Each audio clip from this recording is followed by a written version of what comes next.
Assalamualaikum warahmatullahi wabarakatuh. Pada hari ini, saya akan memberikan contoh cara tabulasi data dari hasil kuesioner yang sudah kita sebarkan ke responden. Nah, bagaimana caranya tabulasi data kuesioner yang sudah kita bagikan ke responden? Nah, ikuti tutorial berikut ini. Buka akun Gmail kita, kemudian kita klik di sini. Kita pilih form. Ya, oke. Nah, kita buka kuesioner penelitian ya. Kemarin kita buatnya di mana ya? Di sini nih ya. Kita buka di sini ya. Kuesioner penelitian yang kita buat kemarin ya. Kita buka di sini. Nah, ini adalah kuesioner penelitian yang sudah kita buat di Google Form. Nah, ini adalah daftar pertanyaannya ya. Oke. Nah, kemudian kita cek respon. Nah, di sini respon. Nah, di sini adalah responden kita ya. Responden kita yang sudah mengisi kuesioner penelitian di Google Form. Nah, ini ada respondennya ya.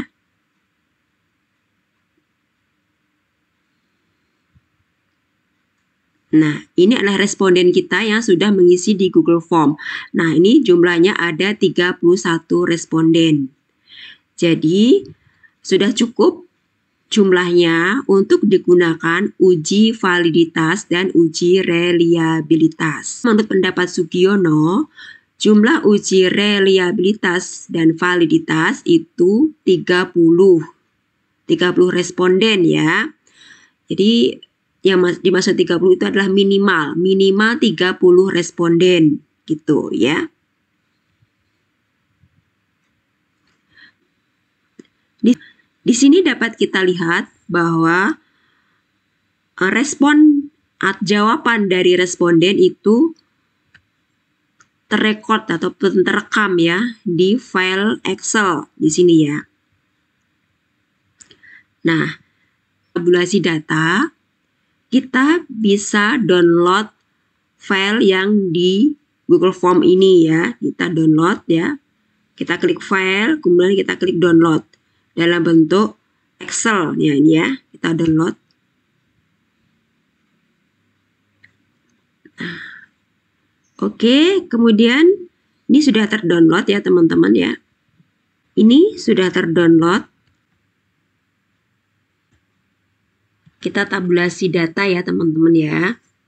Ya, tanggapan responden ya terhadap pertanyaan kuesioner. Nah, di sini ya, kita ini sheet nih tabulasi ya. Kita kasih nama sheet tabulasi data. Oke. Nah, dari form respon nih. Nah, di sini ada respon dari responden terhadap pertanyaan atau ini adalah jawaban responden terhadap pertanyaan yang kita ajukan ya. Kemudian kita kembali ke draft kuesioner penelitian, kita cek di sini ya. Di sini variabel modal usaha ya. Kita masukkan di sini variabel modal usaha itu X1 ya. Nah, kita kasih simbol X1. Ini bebas ya teman-teman mau kasih simbol apa, misalnya M juga boleh ya. Ini hanyalah simbol saja ya. Modal usaha misalnya X1 ya. Teman-teman mengasih simbol M juga nggak apa-apa, boleh ya. Ini adalah untuk mempermudah saja ya. Kemudian kita masukkan di sini. Di sini yang pertama adalah modal usaha. Ini variabel ya, variabel modal usaha. Variabel modal usaha ya. Kita cek yang di draft pertanyaan. Nah, variabel modal usaha itu indikatornya apa saja? Di sini adalah struktur permodalan ya, indikatornya struktur permodalan. Oke. Ini struktur permodalan. Ini kita naikkan aja ke atas ya. Naikkan ke atas. Ini adalah variabelnya. Di sini ada 4 untuk struktur permodalan ada 4 pertanyaan ya. Nah, S ya. Struktur permodalan S1 ya. Kemudian S2 ada 4 ya. S3, kemudian S4. Nih, oke. Nah, kita rapikan. Ya, ini adalah struktur permodalan ya. Untuk indikator struktur permodalan ya. Ada 4 pertanyaan ya. Kita kasih simbol S ya untuk struktur permodalan. Nah, kemudian kita kembali ke form respon ya di sini ya. Oke. Di sini ada 1, 2, 3, 4. Nah, ini kita tandai dulu ya biar enggak ketuker ya. Jadi 4 ya. 4 pernyataan responden. Oke, kita kopikan 1, 2, 3, 4. Nah, ini ya. Oke, kita kopikan. Nah, ini ada 4 ya. Kita kasih tengah. Nah, oke, sudah. Nah, kalau sudah ini kita kasih warna merah. Jadi teknisnya bagaimana biar mudah? Nanti teman-teman silahkan ya. Silahkan mau dikasih warna merah atau kita mau diblok gitu. Gini ya sudah disalin gitu. Jadi nanti tidak keliru ya. Maksudnya tidak kesalin ulang gitu, ke copy ulang ya. Jadi yang sudah jadi teman-teman untuk teknisnya seperti apa bebas ya. Mana yang mudahnya saja ya teman-teman. Mau dikasih warna merah saja, hurufnya warna merah aja gitu, ditandai yang mana sudah di copy gitu ya. Mau dikasih warna merah saja ini tulisannya gitu ya. Atau mau di blok yang sudah di copy nih biar tidak copy ulang gitu ya. Terus kemudian kita kecilkan. Ya sudah, kita kecilkan saja. Ini teknisnya biar mudah. Teman-teman silahkan dibuat gimana mudahnya ya. Gitu. Oke, untuk berikutnya ini berarti ini sudah ya. 1, 2, 3, 4 ini adalah untuk struktur permodalan ya. Ini variabel modal usaha dengan indikator struktur permodalan 1, 2, 3, 4. Dah. Oke. Untuk berikutnya kita lihat di draft pertanyaan di sini ya. Kemudian untuk indikator berikutnya yaitu modal tambahan ini hanya 2 pertanyaan. Oke. Nah, ini.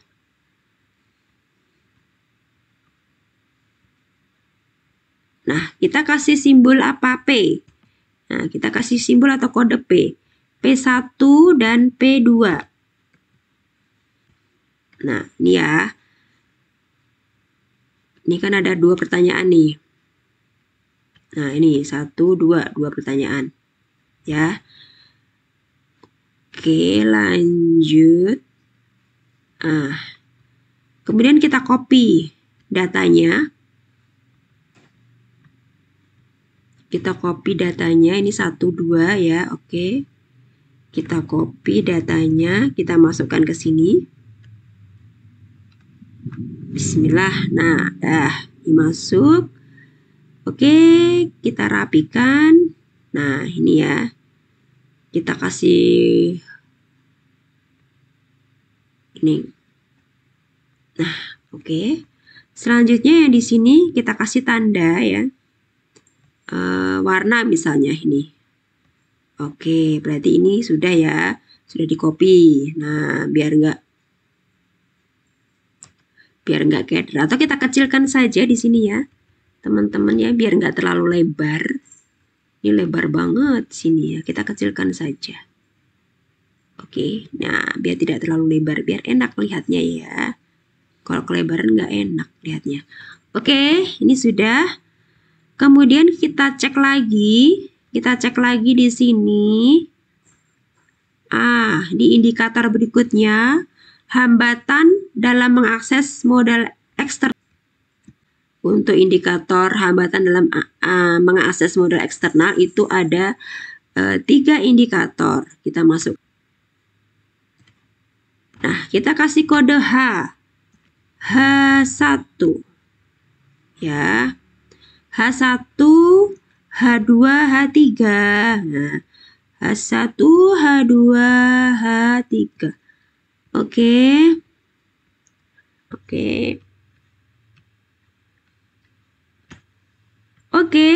Untuk variabel modal usaha X1 dengan indikator struktur permodalan, pemanfaatan modal tambahan, hambatan dalam mengakses modal eksternal, keadaan usaha setelah menambahkan modal sudah dimasukkan semua ke tabulasi data ya. Untuk berikutnya variabel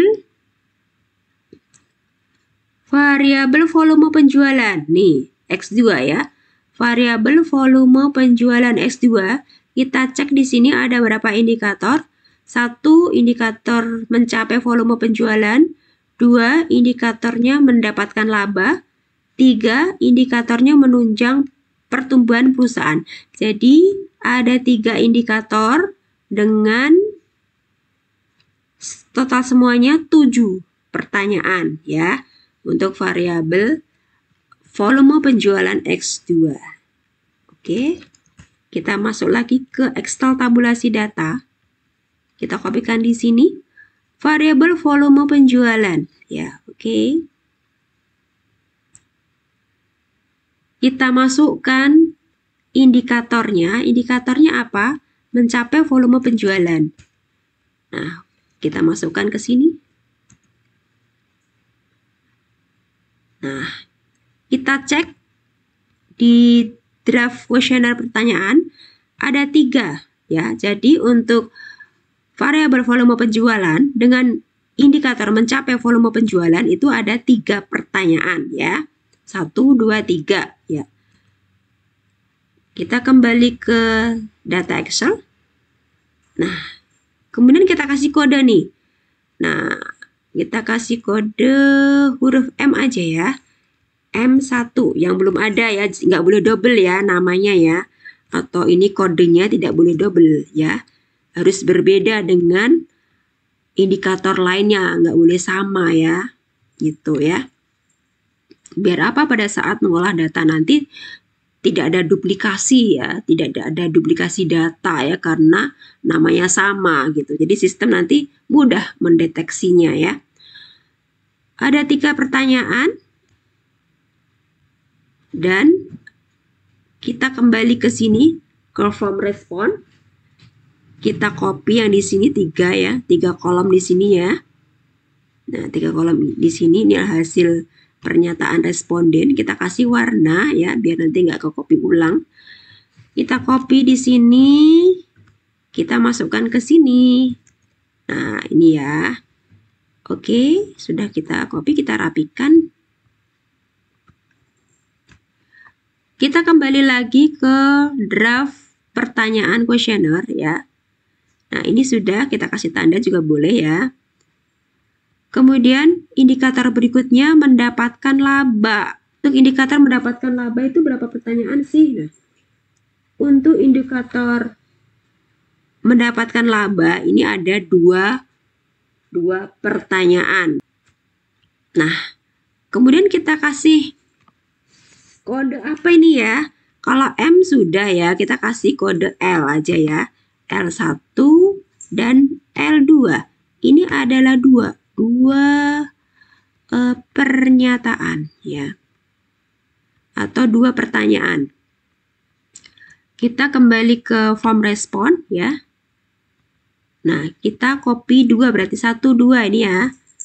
2 pernyataan responden, kita kasih warna dulu biar nggak ketuker-tuker.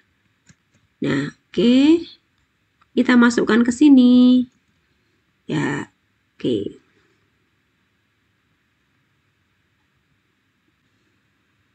Menganalisis persaingan secara berkala. menganalisis persaingan secara berkala. Ini adalah indikator terakhir. Ya, ada 3 pertanyaan. Nah, ini kita kasih kode yang belum ada apa ya? S sudah, P ada, H, K, M, L, N, E, R, B, C ada, A, O. Oh, yang belum ada adalah G ya, G. G.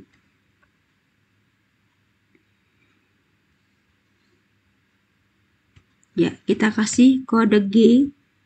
G1, G2, G3. Untuk kode-kodenya ini bebas ya. Teman-teman silahkan mau dikasih kode apa ya. Misalnya teman-teman mau kasih X1 ya. X2 gitu. Atau Y1, Y2. Nah, bebas ya teman-teman mau kasih kode apa. Yang penting di sini tidak sama ya antara indikator satu dengan indikator lainnya, kodenya tidak boleh sama ya. Pemberian namanya bebas gitu ya. Misalnya mau dikasih nama X1.1 ya, atau X1.1A misalnya. Misalnya A kecil gitu. Boleh ya. Atau Y1.A. A kecil misalnya. Boleh ya teman-teman, silahkan ya. Jadi sesuaikan dengan keinginan teman-teman. Itu kira-kira teman-teman pengen ngasih kode atau simbol apa gitu ya untuk pertanyaan tersebut. Jadi nggak mungkin kita masukkan ke olah data dengan kalimat yang panjang gitu ya. Nanti nggak estetik dan nggak muat juga ya. Jadi kita perlu kode ya, kasih kode gitu ya, atau dikasih simbol apa, huruf apa gitu ya. Ini nggak mungkin kan panjang banget ya nanti ya. Jadi nggak estetik juga gitu dan kepanjangan ya, nggak muat nanti lembar kerjanya gitu ya. Jadi perlu dikasih kode-kode atau simbol gitu ya. Ini kita kasih kode G1. Yang penting antara indikator satu dengan indikator lainnya itu tidak boleh sama ya kodenya. Ini ya. Di sini S, di sini P, H, kemudian K. Nah, itu nggak boleh sama ya. Kalau udah kayak K1, K2, K3 gitu ya. Nggak boleh sama, harus beda ya. Nih. Oke. Kemudian kita masuk ke form respon ya, kita kopikan nanti. Kita copy di sini. Ya, kita pindahkan ke sini. Ya.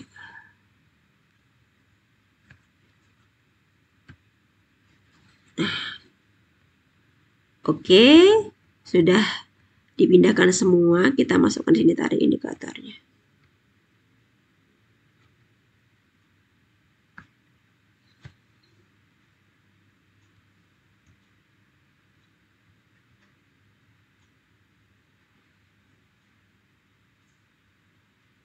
Kita kasih warna ini biar cantik, bisa ya kasih warna gitu biar jelas gitu misalnya ya. Nah, ini warna ini. Tuh misalnya, ini biar cantik saja gitu. Terserah selera teman-teman ya. Bagaimana teman-teman mengolah tabulasi datanya gitu ya.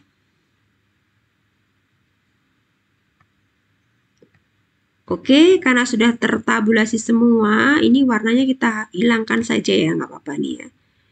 Ini kan pernah ada yang merah, ini ada yang blok warna-warni yang di bawah di sini kita hapus saja. Tadi kan untuk menandai ya, mana-mana yang sudah di copy atau yang belum. Ya, oke.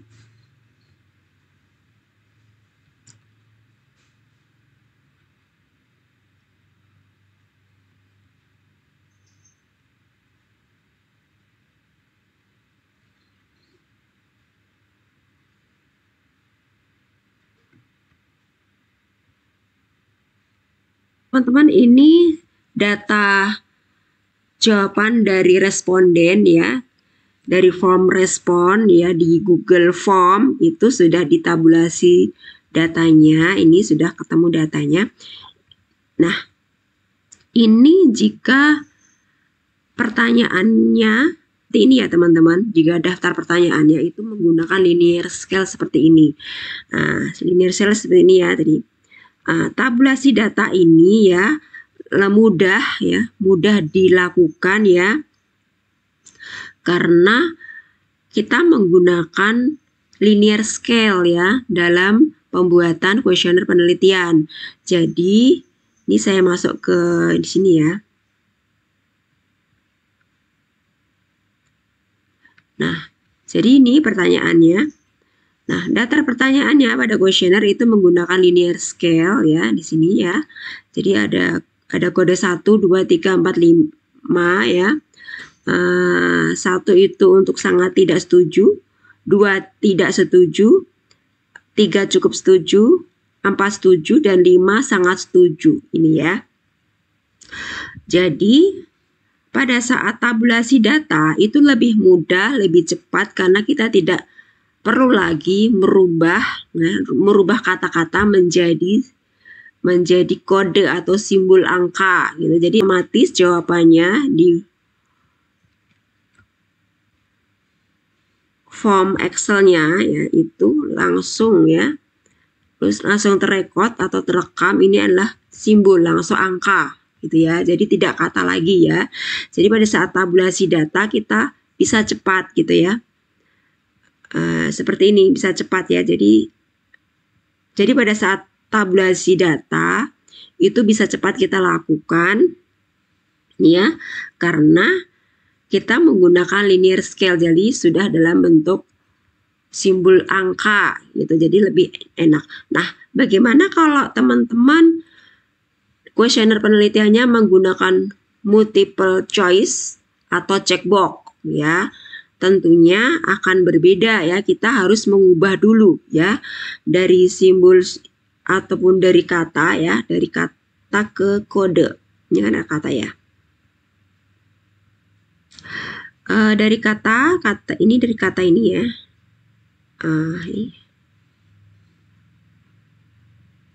Dari kata ini ya.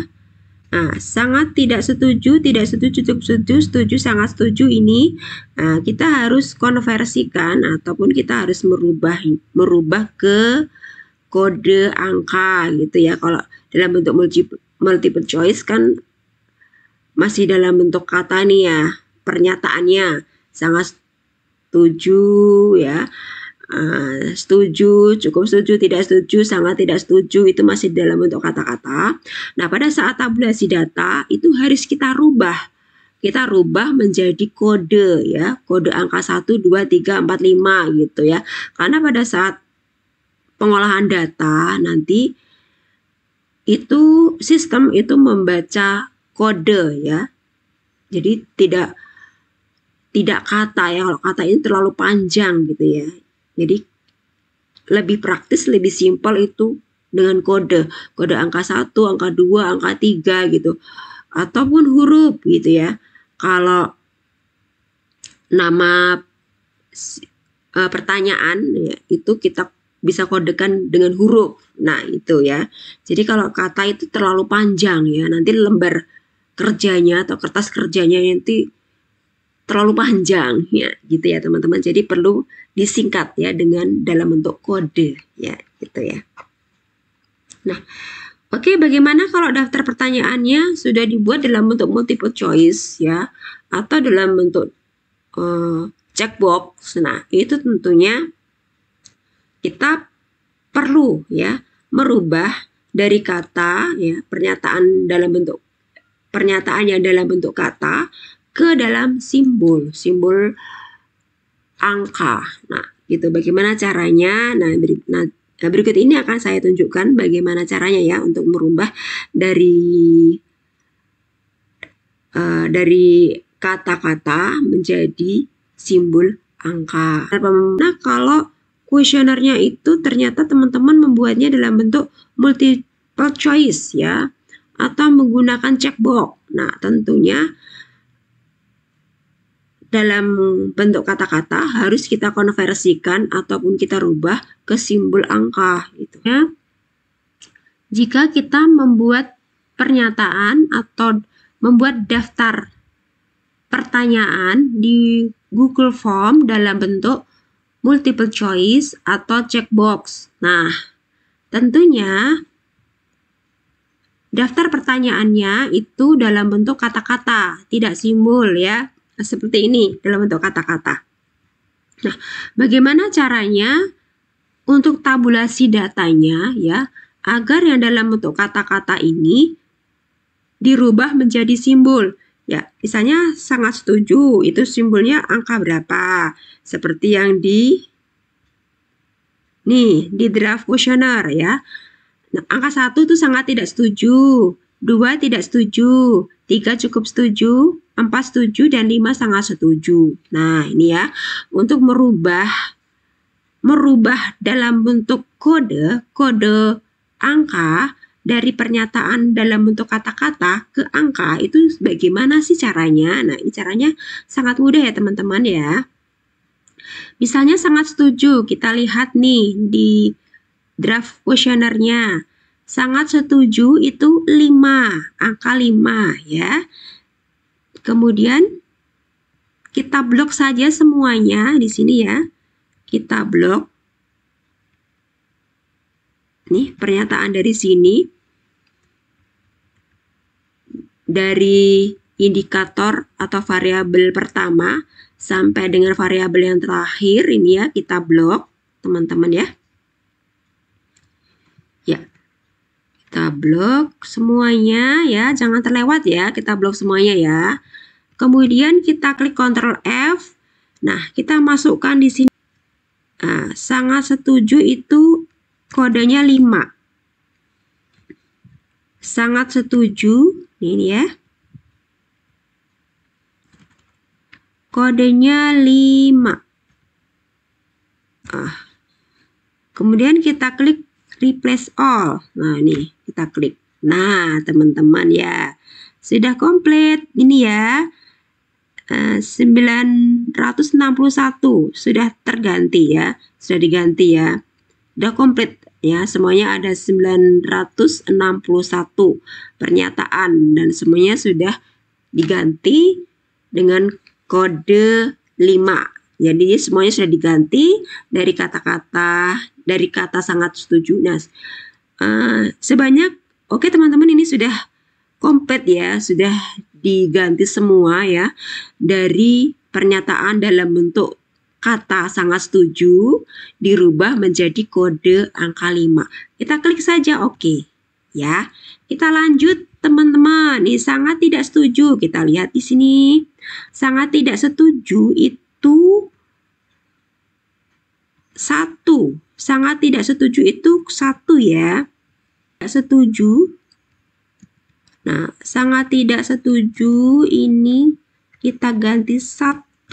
Nah, kemudian replace all. Nah, ini 1 kita replace 1. Nah, oke, ada 18 pernyataan ya yang menyatakan sangat tidak setuju ya.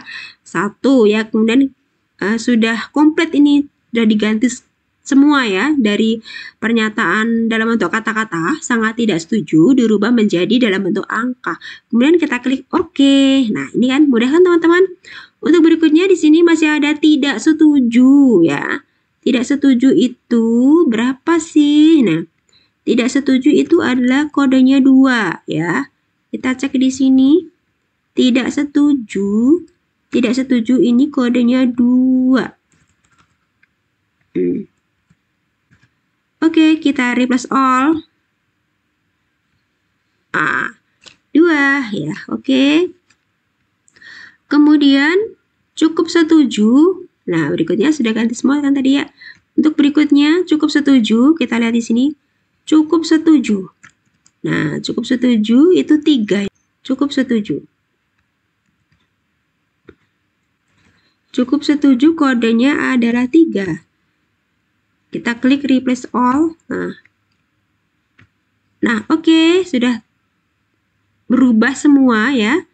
dari kata-kata menjadi simbol angka. Nah, ini teman-teman ya.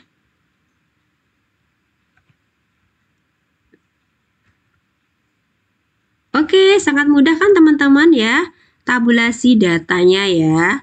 Oke, nah ada cara lain lagi nih teman-teman, ada satu cara lagi ya.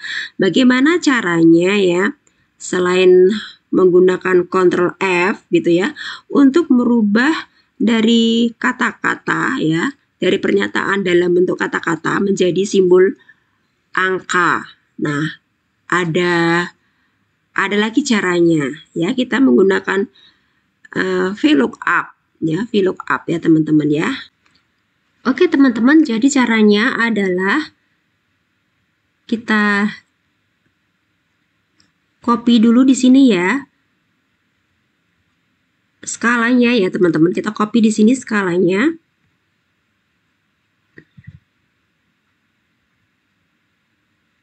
Kita masukkan di sini.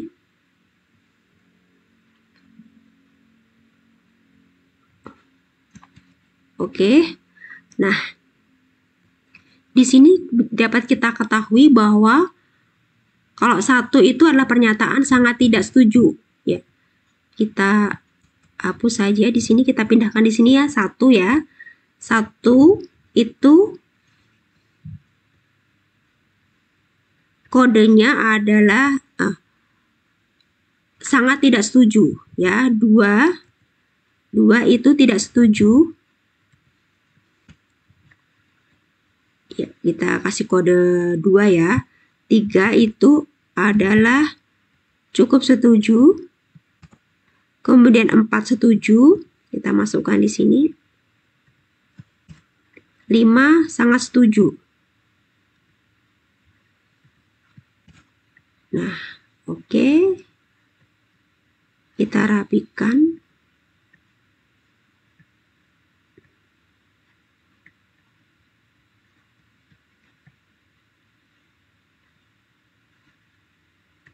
Kita kasih tabel di sini, oke.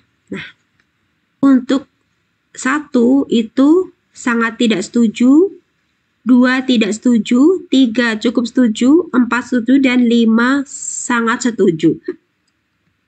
Untuk berikutnya kita masuk ke sini. Oke, kita ketikkan di sini VLOOKUP kurung buka. Ini kita klik di sini. Sangat setuju ya, ini ya. Kemudian titik 2, kita ikutin petunjuk di sini ya, teman-teman. Nah, di sini titik 2, kita titik 2, oke. Kemudian kita menuju ke tabelnya, tabel array-nya. Ini tabelnya yang sudah kita buat tadi. Klik di sini ya. Kita masukkan semua ya, dari pernyataan sangat tidak setuju, kemudian dengan kodenya 1 ya, angka 1 sampai 5 ya. Kemudian kita masukkan semua di sini ya, dari pernyataan sangat tidak setuju sampai sangat setuju, dari angka 1 sampai ke angka 5. Kita masukkan semua ya. Nah, setelah itu kita kasih tanda dolar di sini. Ya, kita kasih tanda dolar di sini. Ini yang khusus untuk tabel tadi ya. Kita kasih tanda dolar di sini. Ya. Kenapa sih kita perlu kasih tanda dolar di sini? Ya. Fungsinya adalah untuk menjadikan rank ini menjadi rank absolut ya. Maksudnya adalah ketika nanti kita copy rumus ini ke tempat lain, maka rank ini akan tetap. Jadi tidak akan berubah rumusnya ya.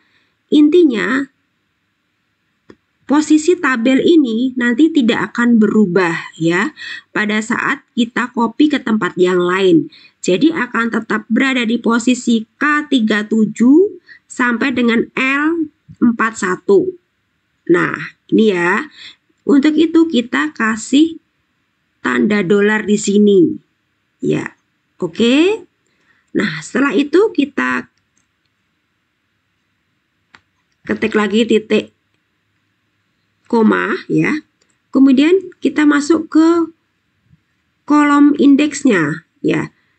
Kolom indeksnya di sini simbolnya atau kodenya adalah angka 1 ya. Dari pernyataan sangat tidak setuju sampai sangat setuju itu kita ingin merubah menjadi kode apa. Nah, gitu atau simbol apa. Nah, ini di sini adalah angka 1 sampai 5. Jadi di sini letaknya di dari kolom ini simbol angkanya itu ada di kolom kedua ya. Jadi kita masukkan di sini 2. Ya. Kolom indeksnya itu kolom 2 ya. Setelah itu kita titik koma lagi. Nah, kita masukkan false. Ya, kita masukkan false. Nah, false ya. Jadi artinya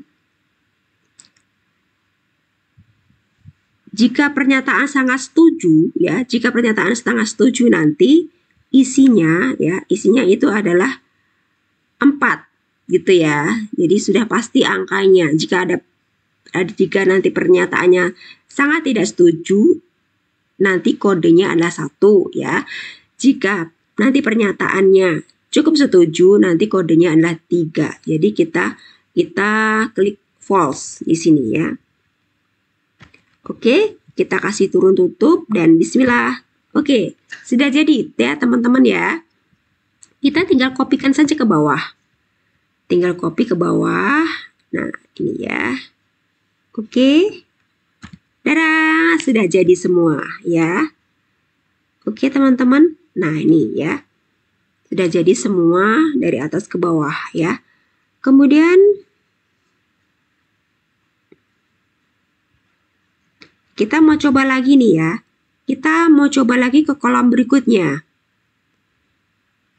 Nah, misalnya di sini kolom di sini ya. Oke. Kita insert di sini. Nah, kita coba lagi untuk yang kolom sini ya. Coba kita ketik VLOOKUP. Ya, VLOOKUP ya. Kemudian ini kurung buka. Kita masukkan lookup value-nya di sini cukup setuju ya. Kemudian kita masuk ke table array-nya ya. Tabelnya di sini. Ya. Tabelnya cukup 1 aja nggak apa-apa, bisa. Ya, jadi nggak usah setiap kolom ya. Kita mau rubah tabelnya, kita buat di bawahnya, tidak. Tabelnya cukup di satu tempat saja. Jadi tidak perlu dirubah. Ini tabelnya di sini, oke. Sudah. Kita lihat di sini aja ya. Nah, di sini. Di sini juga ada di sini ya. Jadi nggak usah kembali ke sana. Di sini kemudian kita setelah itu jangan lupa ya teman-teman dikasih dolar ini di sini. Ya, di sini ada nih. Kita kasih dolar ya. Untuk tabel array-nya kita kasih simbol dolar. Agar apa? Agar pada saat kita copy itu tidak berubah ya. Kolom dan barisnya tetap tidak berubah karena posisi tabelnya di sini-sini aja gitu. Tidak berubah tempat ya. Nah, biar tetap tidak berubah kita kasih simbol dolar gitu ya. Jadi pada saat kita copy ya, posisi tabelnya itu tetap di kolom, ada di kolom dan baris ini ya. Di kolom K ya. K37 sampai dengan L41. Jadi ini tidak berubah gitu ya. Kalau tidak kasih tanda dolar ya, nanti bisa berubah, posisinya bisa berubah ya. Jadi untuk mengunci ya agar tidak berubah gitu ya. Nah, makanya dolar ini fungsinya adalah menjadikan range ini menjadi rank absolut ya. Maksudnya adalah ketika nanti kita copy rumus ini ke tempat lain, maka rank ini akan tetap. Jadi tidak berubah ya, tetap berada di kolom K37 ya dan kolom L41. Nah, di sini masih tetap ya. Oke. Setelah itu kita kembali ke rumus. Kita kasih titik 2 7. Kemudian yang di kolom 2 ini adalah angka atau simbolnya ya. Gitu. Jadi karena kita ingin merubah dari pernyataan sangat tidak setuju sampai sangat setuju menjadi angka ya, jadi kita masukkan ke 2 karena angka ini adalah berada di kolom 2. Kemudian kita titik 2 lagi, kita masukkan false ya, false ya. Ya. Kemudian tanda kurung ya. Kenapa dimasukkan false ya? Jadi nanti pernyataannya itu jelas ya. Jika sangat tidak setuju, maka nanti kodenya 1. Jika tidak setuju, kodenya 2. Dan seterusnya sampai sangat setuju itu kodenya 5. Jadi kita masukkan ini false. Ya, kemudian kita ketik enter. Nah, ini ya sudah ketemu ya. 3, cukup setuju. Itu adalah 3 kodenya ya. Nah, kita cek di sini juga 3. Nah, 3 itu cukup setuju ya. Dari skalanya ya, 3 itu cukup setuju. Oke, setelah itu kita kopikan ke bawah di sini. Nah, oke. Nah, ini sudah ketemu ya, teman-teman. Hasilnya. Nah, ini ya.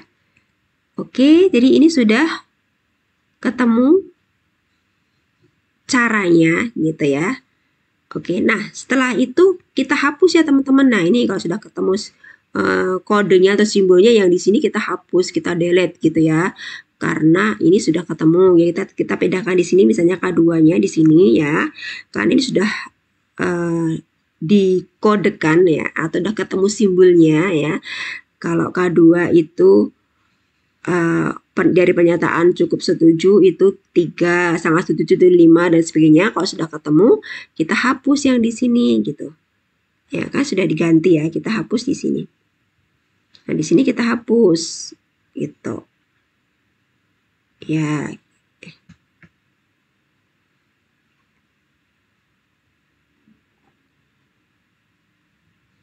Nah, kalau sudah ketemu simbolnya teman-teman ya, jangan langsung kita hapus di depan ini ya. Kita harus copy dulu dalam bentuk value gitu ya. Jadi kalau masih dalam bentuk rumus di sini, kalau depan ini misalnya mau kita hapus gitu. Nah, dia jadi begini ya, teman-teman, jadi error. Nah, untuk itu kita harus kopikan ini dulu ya, teman-teman. Kita copy di sini ya. Kita jadikan angka, jangan dalam bentuk rumus ya. Nanti kalau dihapus yang pernyataannya nanti ke angkanya jadi error. Nah, makanya kita blok, kita copy, kemudian kita klik paste value nih ya. Oke, kita klik oke. Nah, ini ya teman-teman, ini sudah tidak ada rumusnya. Jadi nanti kalau kita mau hapus pernyataan yang ini, nah itu tidak akan error angkanya. Ya, coba kita hapus ya. Nah, tidak error ya teman-teman, karena sudah kita rubah menjadi angka tidak ada rumusnya ini ya. Nah, coba kita misalnya nih ya, coba kita ulangi ya. Nah, misalnya ini masih ada rumusnya di sini ya. Nah, ini masih ada rumusnya. Kalau kita hapus, nah ini error ya teman-teman ya, gitu ya. Jadi sebelum dihapus ya, kita jadikan value dulu nih ya. Jadi tidak ada operasi perhitungan di sini ya, gitu. Setelah kita copy semua, kita klik di sini. Nah, kita klik value. Oke. Nah, oke teman-teman. Ini sudah berubah menjadi value ya semuanya, dan tidak ada perhitungan apa-apa di sini, operasi ya, apa rumus-rumus di sini. Nah, oke. Sudah tidak ada rumus, baru nanti setelah itu kita hapus ya. Karena sudah kita ganti nih dari pernyataan menjadi angka. Oke, dan seterusnya ya teman-teman ya, silahkan dipraktekkan caranya. Jadi teman-teman mau menggunakan cara apa nih yang lebih mudah? Menggunakan Ctrl F atau menggunakan VLOOKUP gitu ya. Jadi teman-teman bisa memilih nih bagaimana caranya sih untuk merubah pernyataan ya. dari kata menjadi simbol ya ataupun kode. Teman-teman bagaimana sih ya? Kalau teman-teman ingin merubah dari pernyataan kata menjadi simbol angka, itu menggunakan Ctrl F atau menggunakan VLOOKUP. Nah, itu teman-teman silahkan ya. Silahkan menggunakan mana yang lebih mudah. Gitu ya teman-teman ya. Oke, semoga apa yang saya sampaikan bermanfaat ya.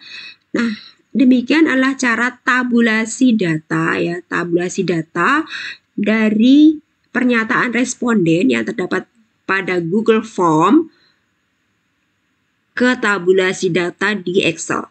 Nah, ini ya. Jadi tabulasi data itu penting ya, kita menyiapkan data untuk mengolah data ke aplikasi SPSS maupun ke Smart PLS ya. Nah, bagaimana caranya Bu untuk menggunakan aplikasi SPSS ataupun menggunakan aplikasi Smart PLS gitu ya untuk uji reliabilitas, untuk uji validitas atau mengolah data ya. Nanti akan Ibu sampaikan pada pertemuan berikutnya. Oke? Semoga teman-teman tetap semangat melaksanakan penelitian dan sukses selalu. Terima kasih. Wassalamualaikum warahmatullahi wabarakatuh.